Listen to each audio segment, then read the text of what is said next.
안녕하세요. 지민리 라디오 수요일 뉴욕에서 인사드립니다. 오늘 뉴욕 날씨는 종일 비가 내리고 있는데요. 비 내리는 것뿐만 아니라 안개도 아주 자욱합니다. 습기가 꽉 차서 종일 AC가 없으면 지내기 힘든 날입니다.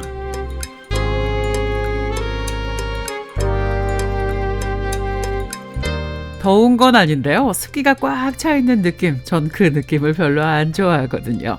그래서 종일 AC를 틀어놓고 있습니다. 한국에서는 에어컨이라고 부르지만 미국에서는 에어컨이라고 하면 이 사람들이 아주 찰떡같이 못 알아듣습니다. 에어컨이라는 단어 대신에 미국에서는 에어컨디셔너, 이게 너무 길면 AC라고 말해주면 됩니다. 또 기계 자체를 말할 때는 AC 유닛 이란 단어도 많이 쓰죠. 하여튼 AC를 틀어야 쾌적한 수요일입니다.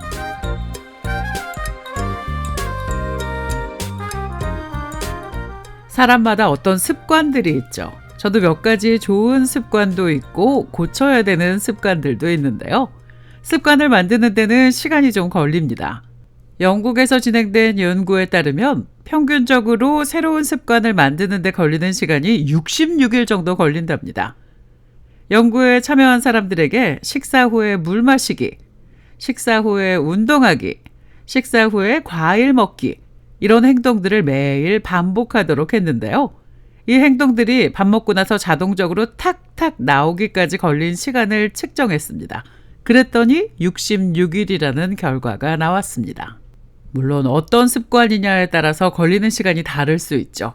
진짜 흥미진진하고 재밌는 거라면 하루 이틀에도 습관이 될 수 있으니까요. 하여튼 간단한 습관은 66일이 안 걸리고 한 18일 정도면 딱 자리 잡기도 하고요. 좀 복잡한 거나 낯선 행동들은 최대 254일까지도 걸렸습니다. 30일을 한 달로 치면은 382, 24, 8개월 반 정도 걸리는 거죠. 운동처럼 몸을 많이 쓰는 습관들, 어렵고 힘든 일들을 습관으로 만드는 건 그렇게 더 오래 걸릴 수 있습니다. 오늘 왜 습관 얘기로 시작을 했느냐? Just 3 days of this bad habit can increase your risk of heart disease, even in young, healthy people. 이라는 기사가 오늘 신문에 있더라고요. 이 나쁜 습관들을 단 사흘만 해도 심장병에 걸릴 위험이 아주 높아진다는 충격적인 연구 결과입니다. 게다가 건강하다고 자부하는 사람들, 또 나이가 젊은 사람들도 예외가 아니라고 하니까요. 귀 기울여 보세요. 심장질환은 미국에서 사망 원인 1위입니다. 해마다 70만 명 정도가 심장질환으로 세상을 떠난다고 하는데요. 심각하죠. 근데 심장질환은 식습관, 운동, 체중, 스트레스, 그리고 잠이 심장 건강을 좌우한다고 우리가 잘 알고 있습니다. 근데 최근에 스웨덴의 웁살라 유니버시티 자나탄 세델나에스 박사가 이끄는 연구팀이 새롭게 밝혀낸 사실에 따르면 단 3일 동안만, 올해도 아니고요. 단 3일 동안만 수면 부족을 겪어도 심장병에 걸릴 위험이 아주 높아질 수 있다는 발표를 했습니다. 그것도 노년층이나 중장년층이 아니라 젊고 건강한 성인들에게서도 이런 결과가 나타났다는 건데요. 이번 연구는 평소에 수면 습관이 좋은 16명의 젊은 남성들을 대상으로 했습니다. 실험실에서 아주 철저하게 식사, 활동량 이런 걸 다 통제하면서 2가지 조건을 비교했는데요. 첫 번째 조건은 정상적으로 사흘 동안 잠을 잘 자게 해주고 그 다음 사흘 동안에는 4시간씩만 자게 했대요. 사흘 연속. 요즘 성인들에게 권장되는 수면 시간이 하루 7시간 반에서 8시간 정도죠. 7시간도 수면 부족에 들어가니까 7시간보다는 조금 더 자줘야 되는데요. 잠이 모자라면 집중력 떨어지고 면역력 약해지고 우울감도 생기고요. 비만, 고혈압, 당뇨 이런 다양한 건강 문제가 생길 수 있다는 건 우리가 잘 알고 있습니다. 하여튼 이 스웨덴 연구팀은 2가지 실험 조건에서 각각 아침과 저녁에 이 사람들의 혈액을 채취하고 또 격렬하게 운동을 30분 하게 하고도 혈액을 채취해서 90가지 정도 단백질 수치를 측정했습니다. 그랬더니 수면 부족을 겪은 후에는 염증하고 관련된 단백질 수치가 굉장히 많이 올라갔대요. 염증, 몸이 상처나 자극에 반응할 때 일어나는 자연스러운 면역 반응이죠. 바깥에 염증이 생길 수도 있고 몸 안에 염증이 생길 수도 있는데요. 이 염증이 만성적으로 계속되면 오히려 혈관을 손상시켜서 심장마비나 뇌졸중 같은 생명에 직결되는 문제를 일으킬 수 있으니까 안 좋습니다. 그런데 잠을 못 자면 사흘만 잠을 못 자도 건강한 사람들, 젊은 사람들도 심장질환 위험 신호가 바로 나타난다는 거죠. 24시간 안에 할 일이 다 끝나지 못해서 밤에 일해본 경험들이 있으실 텐데요. 나이에 관계없이 잠을 잘 자야 됩니다. 그리고 한 가지 끝 뉴스는요. 운동을 하고 나면 수면이 부족했다고 해도 심장에 긍정적인 영향을 주는 단백질 수치가 올라갔대요. 칼데나이에스 박사가 이렇게 얘기했습니다. It is important to point out that studies have also shown that physical exercise can offset at least some of the negative effects that poor sleep can cause. But it is also important to note that exercise cannot replace the essential functions of sleep. 이라고요. 운동을 하는 게 수면 부족에서 오는 부정적인 영향을 어느 정도 완화해 줄 수는 있지만 운동이 수면을 대체할 수는 없다는 거죠. 이번 연구 결과는 학술지 Biomedical Research에 지난달 발표됐고요. 이 연구진은 앞으로 여성들, 노인들, 불규칙하게 잠을 자는 사람들, 그리고 기존의 심장질환 환자들을 대상으로 더 넓은 연구를 이어갈 계획이라고 밝혔습니다. 운동을 꾸준히 하는 것도 좋지만 숙면을 하는 게 심장을 지키는 가장 기본적인 방패라는 거 꼭 기억하시길 바랍니다. 음악 한 곡 들을까요?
콜롬비아 음악 쿰비아 아시죠? 라틴 음악 중에 춤출 수 있는 음악들이 참 많이 있는데요. 그 중에 하나입니다. 저는 줌바 댄스를 아주 좋아하는데요. 줌바에서 이 쿰비아 음악을 많이 쓰죠. 크랩케이의 쿰비아 델리 들으셨습니다. 이번에는 좀 민감한 얘기인데요. Here are the subtle signs a person is cheating, according to an escort. They will do this to avoid traces of our meeting. Subtle sign. subtle이라는 단어는 뭔가 미묘하다 이런 뜻이 있죠. subtle sign. 미묘한 신호. 바람 피우는 사람들이 이런 미묘한 행동으로 싱글인지 바람 피우는 사람인지 알 수 있다고 누가 얘기를 했냐. 18살 때부터 지금 10년 넘게 에스코트 직업을 하고 있는 엘리자베트 로마노프라는 여성이, 에스코트는 2차 나가는 사람들이죠. 자신의 경험을 바탕으로 바람 피우는 사람들의 그 subtle sign, 미묘한 신호, 미묘한 뭔가가 있다고 공개했습니다. 그러니까 자신에게 오는 손님들이 솔로인지 아니면 유부남인지 단번에 알아챌 수 있는 자신만의 레이더가 있다는 건데요. 손에 결혼 반지를 빼고 와도 알 수 있는 것들 중에는 첫 번째, 옷을 갈아입는 겁니다. 자신의 고객 중에 일부는 만날 때 입고 오는 옷, 그리고 갈아입으려고 가지고 오는 옷이 있대요. 옷가방을 들고 오는 사람, 싱글이 아니라 아내가 있거나 여자친구가 있는 사람일 확률이 아주 높답니다. 두 번째는 스케줄을 핑계대고 오는 사람인데요. 자신의 손님들 대다수가 자신들의 파트너에게 work drinks 혹은 last minute meetings, 회식이 있다거나 갑자기 회의가 잡혔다 이렇게 거짓말을 하고 온답니다. 그런가 하면 몸에 자국을 남기지 말아달라, 옷이나 몸에 립스틱 자국 같은 거 남기지 말아달라는 요청은 거의 100% 유부남이라고 합니다. 또 어떤 사람들은 동영상에서 본 걸 시도해보려고 하는 사람들이 있대요. 근데 거기에서 긍정적인 면은 여기서 해보고 나서 집에 가서 또 성생활이 더 좋아지는 경우도 많이 있답니다.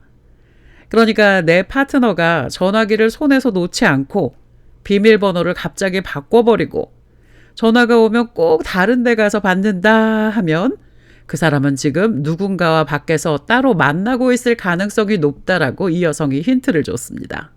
또 일부 고객들은 에스코트 여성들을 만나서 심리상담 온 것처럼 자신의 감정을 다 털어놓으면서 지금 내 아내와 내 파트너와 문제가 있다 이런 얘기를 막 한대요. 그러니까 집에서 이 사람이 요즘 좀 달라졌다, 나하고 감정적으로 거리를 둔다 하면 그것도 외도의 신호일 수 있다는 거죠. 사람들이 다 외도를 하는 건 아니겠죠. 자신이 선택해서 인생을 같이 살아가기로 한 그 한 사람에게 충실하게 사는 사람들도 아주 많으니까요.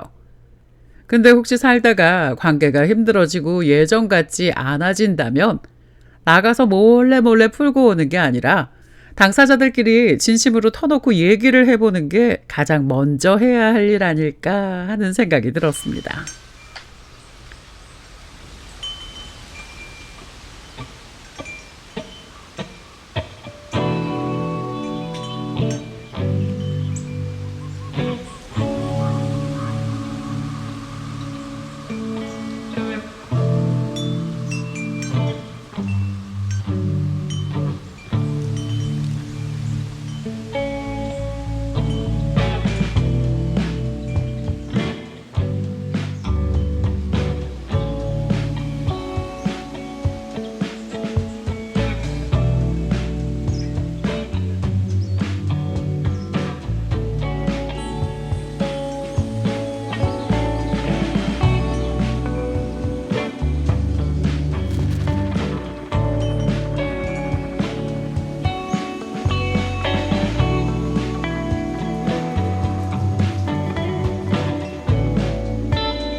꼭 오늘 뉴욕 날씨 같은 음악 들었습니다. Leash Grooves의 Blueprint of the Future 이라는 곡이었습니다. 유튜브에서는 우리가 알고 있는 음악들을 제가 이 방송에서 사용할 수가 없습니다. 다들 저작권을 갖고 있으니까요. 그래서 제가 가끔 생음악으로 노래를 한 곡씩 불러드리려고 지금 계획을 하고 있습니다. 리에프 니콜라이비치 톨스토이의 단편 중에 Mnogo li человеку земли нужно 라는 게 있습니다. 러시아 문학 전공한 분들은 잘 아실 텐데요. Mnogo li человеку земли нужно 우리말로 하면 사람에게는 얼마만큼의 땅이 필요한가라는 겁니다. 1886년작입니다. 이 소설의 내용을 잠깐 간추려 볼게요. 평범한 농부로 사는 빠흠이라는 남자가 주인공입니다. 근데 이 빠흠이 어느 날 아내하고 처제가 하는 얘기를 우연히 듣게 되죠. 아내와 처제는 도시와 시골의 삶에 대한 얘기를 하고 있었습니다. 그때 빠흠이 그 얘기에 끼어들었습니다. 우리 농부들은 어려서부터 땅을 친구로 삼고 살아왔기 때문에 어리석은 유혹 따위엔 빠지지 않아. 땅만 많이 가질 수 있다면 난 악마 따윈 무섭지 않다고. 라고요. 근데 그때 벽난로 뒤에 앉아있던 악마가 그 얘기를 들었습니다. 화가 많이 났죠. 땅만 많이 가질 수 있다면 내가 무섭지 않다고. 그래서 악마는 이렇게 마음을 먹었습니다. 그래, 어디 한번 붙어보자고. 땅을 많이 가져도 내가 무섭지 않은지. 그래, 한번 붙어보자고. 하하하하하. 며칠 뒤 그 빠흠이 사는 동네의 가장 부자인 여성이 땅을 팔고 있었습니다. 마을의 농부들은 가진 돈으로 자신들이 살 수 있는 만큼의 땅을 샀죠. 빠흠 역시 얼마만큼의 땅을 샀고 기분이 아주 좋았습니다. 그런데 또 어느 날 다른 마을에 아주 좋은 땅이 헐값에 나왔다는 말을 듣게 됩니다. 빠흠은 당장 그 마을로 떠났죠. 근데 그 땅을 파는 사람의 조건이 좀 특이했습니다. 시세보다 반의 반값도 안 되는 가격의 땅을 내놨는데 돈을 받는 게 아니었어요. 조건이 뭐냐? 해가 떠 있는 동안 쭉 걸어갔다가 돌아온 만큼 그만큼의 땅을 갖게 되는 거였습니다. 출발점을 떠나서 하루 종일 자신의 발로 밟고 돌아온 땅이 바로 내 땅이 된다는 거였죠. 아니 뭐 이런 좋은 조건이 있나? 빠흠은 흥분했습니다. 근데 또 한 가지 조건이 있었어요. 해가 지기 전에 그 출발점으로 돌아오지 않으면 다 무효가 된다는 거였죠. 빠흠은 생각했습니다. 열심히 뛰어서 돌아오면 100만 병 정도는 하루에 가질 수 있겠다. 라고요. 얼마나 신이 났을까요? 그래서 다음 날 아침 빠흠은 떠났습니다. 많은 땅을 얻기 위해서 일찍 그리고 빨리빨리 계속 더 멀리 걸었습니다. 그때 악마는 그런 빠흠을 보면서 웃었습니다. 저런 바보 같으니라고. 빠흠은 어떻게 됐을까요? 계속해서 앞으로 간 빠흠. 어느덧 해가 서쪽으로 기울기 시작하고 이미 반환점을 돌아야 하는 시점이었지만 자기 앞에 있는 땅들이 더 비옥하고 탐스럽게 보여서 걸음을 멈출 수가 없었습니다. 그러다 결국 해가 지평선 아래로 떨어질랑 말랑 할 때쯤 발걸음을 돌려서 출발 지점으로 막 달리기 시작했죠. 너무너무 힘들었지만 포기할 수는 없었습니다. 땅을 얻기 위해서 혼신을 다해 달렸죠. 그리고 간신히 출발점에 도착하기는 했는데 빠흠은 입에서 피를 흘리며 쓰러져 죽었습니다. 그리고 그 땅 주인은 빠흠을 묻어주기로 했죠. 빠흠은 작은 구덩이에 묻혔고 땅 주인은 그 무덤을 보면서 이렇게 말했습니다. 바로 이 책의 제목 Mnogo li человеку земли нужно. 사람에겐 얼마만큼의 땅이 필요한가? 라고요. 바흠에게는 얼마만큼의 땅이 필요했던 걸까요? 욕심을 그렇게 냈지만 바흠이 가진 건 겨우 반평 크기의 땅이었던 겁니다. 많으면 많을수록 좋겠죠. 땅도 없는 것보단 있는 게 좋고 이왕 있는 거 더 많으면 좋을 겁니다.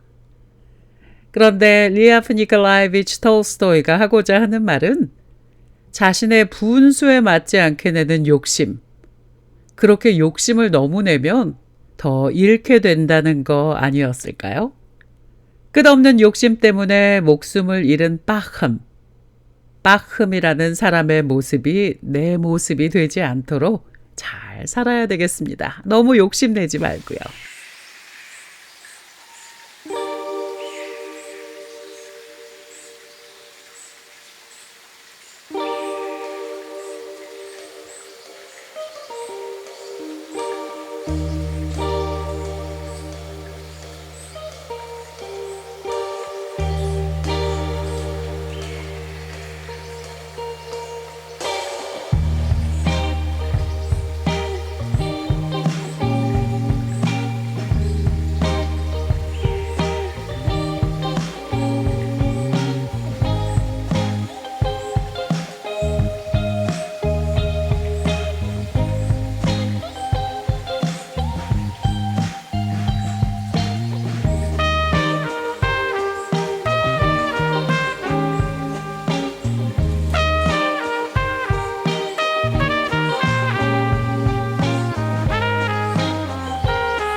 트럼펫 소리가 너무 좋죠. 리시 그루브의 Destination 들었습니다.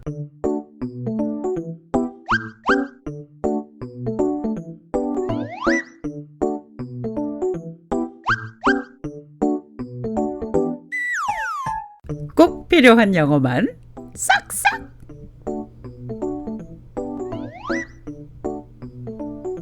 쏙쏙 뽑아서 알려드리는 뉴욕 속선생 영어 시간입니다.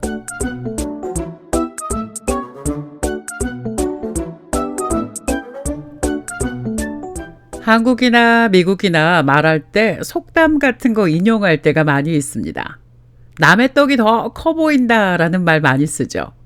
내 손에 든 것보다 남의 손에 들려 있는 건 조금 더 좋아 보이는 것 같고 조금 더 커 보이는 것 같은데요. 사자성어에도 가, 개, 야, 치라는 말이 있습니다. 집 가자에 집 가자는 쓰기 어렵지 않죠. 닭 개자에 요건 좀 쓰기 어렵고요.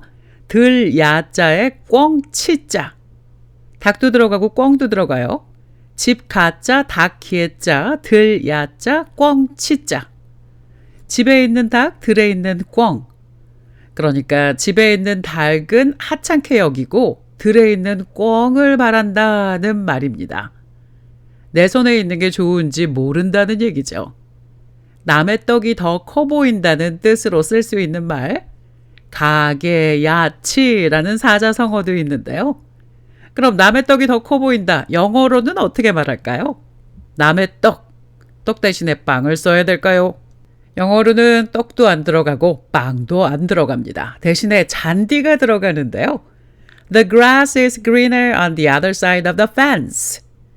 The grass is greener on the other side of the fence. 조금 더 천천히 해볼까요? 그 카세트 테이프 늘어난 것처럼. 네, 저 카세트 테이프 압니다. 써봤어요. 늘어나면 이런 소리가 나죠. The grass is greener on the other side of the fence. 이렇게요. The grass is greener. 잔디가 더 초록색으로 보인다. 근데 어디 잔디냐? On the other side of the fence. 담장 건너편의 잔디가 더 초록색으로 보인다. 내 집 잔디가 아니라 남의 집 잔디가 더 성성하고 아주 좋아 보인다는 겁니다. 내 떡보다 남의 떡이 좋아 보이고 커 보인다는 말. 미국 사람들은 떡 대신에 잔디로 얘기하는 거죠. The grass is greener on the other side of the fence. The grass is greener on the other side of the fence. 그리고 대화 중에 이런 얘기가 나올 상황이 됐을 때 The grass is greener on the other side of the fence 라고 해도 되지만 그냥 줄여서 The grass is greener, The grass is greener 이렇게 말해줘도 됩니다. 남의 떡이 더 커 보인다. The grass is greener 혹은 The grass is greener on the other side of the fence. The grass is greener on the other side of the fence. 이렇게 말하면 됩니다. 기억했다가 이런 상황이 됐을 때 한번 딱 던져보세요. 또 하나는 사공이 많으면 배가 산으로 간다는 말이 있죠. 배에 사공이 한 명입니다. 두 명이라면 또 한 사람은 부사공이겠죠.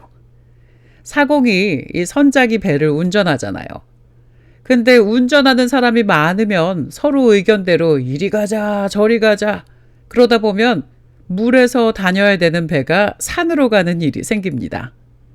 사공이 많으면 배가 산으로 간다. 이건 미국 사람들이 뭐라고 말하느냐? 사공 대신에 요리사로 씁니다.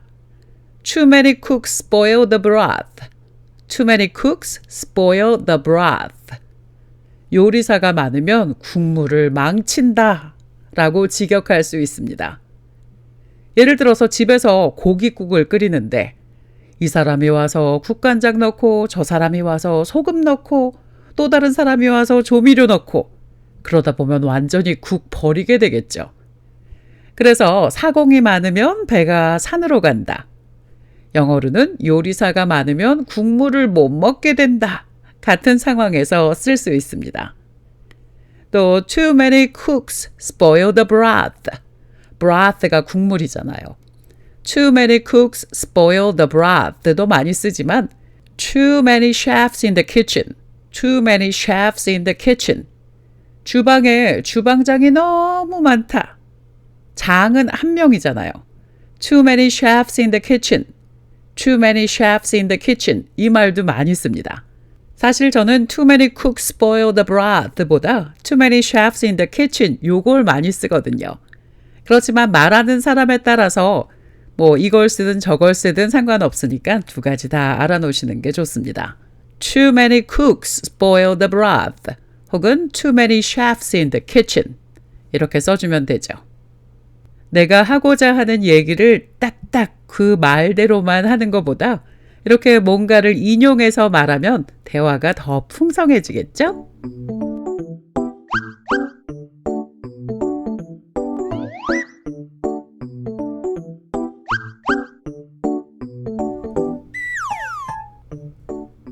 비가 24시간 내리는 건 아니지만 날이 흐리면서 비가 내렸다 그쳤다를 토요일 오전까지 하겠다는 예보입니다. Good news는요. 비가 그치고 나면 날이 계속 좋아지면서 일요일부터는 매일매일 맑은 날 만날 수 있겠습니다. 그러니까 혹시 여러분의 기분이 여러분의 지금 상황이 혹시라도 오늘 날씨 같다고 해서 너무 실망하지 마세요.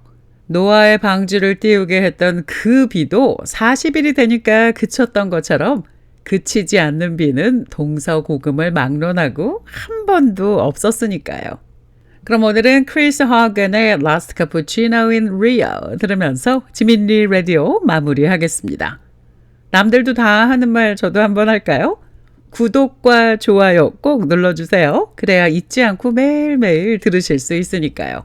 청취해주신 여러분 고맙습니다. 지민리 라디오였습니다.